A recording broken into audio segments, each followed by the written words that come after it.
குத்துறது தெரியுமா? சிங்களத்துல குத்துறதுக்கு நாங்க பயன்படுத்துறது என்ன தெரியுமா? அணினவா. என்னது? அணினவா.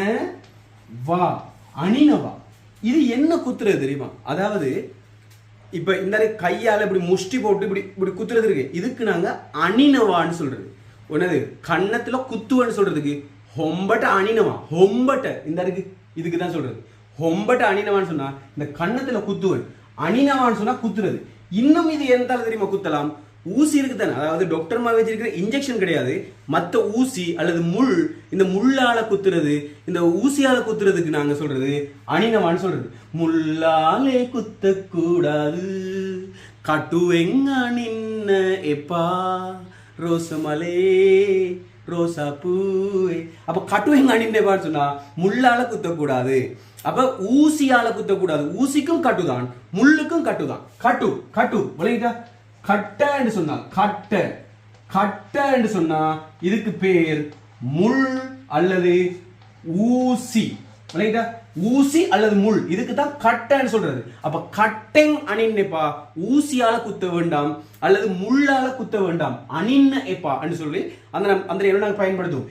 இப்போ இன்னொரு குத்துறது இருக்கு தெரியுமா? இப்ப நமக்கு தமிழ்ல நுளம்புகள் குத்து, அப்படித்தானே? நுளம்பு குத்துதுன்னு சொல்லுவோம். அப்போ நுளம்புக்கு நாங்க சொல்றது என்ன சொல்றது தெரியுமா? மதுருவா. என்னது? மதுருவா. மதுருவான்னு சொன்னால் நுளம்பு.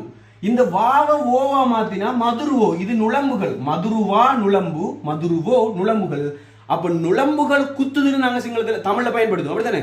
மதுருவோ அணினவான்னு சொல்லக்கூடாது. இந்த இடத்துல மதுருவோ கனவான்னு சொல்லணும். விளங்கிட்டா? விளங்கிட்டா? இப்போ நுளம்பு தமிழ்ல குத்தும், சிங்களத்துல நுளம்பு குத்தாது. சிங்களத்துல நுளம்பு சாப்பிடும். மதுருவோ கனவான்னு சொல்றது சிங்களத்துல. விளங்கிட்டா?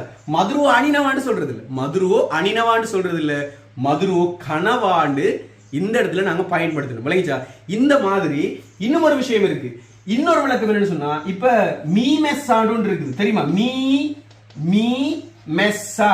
இந்த ஏக்கு மேல ஒரு கோடு போடுறோம், இது மே என்று வாசிக்கணும்னு சொல்றதுக்காக. சரியா? மீ மெஸ்ஸான்னு சொன்னா தேனி. தேனிக்கு நாங்க சொல்றது மீ மெஸ்ஸா. மீ மெஸ்ஸா வித்தான்னு வரும். வித்தா வித்தா. விளங்கிட்டா? வித்தா. இப்ப விதினவான்னு இருக்குது. வி தி ந வா.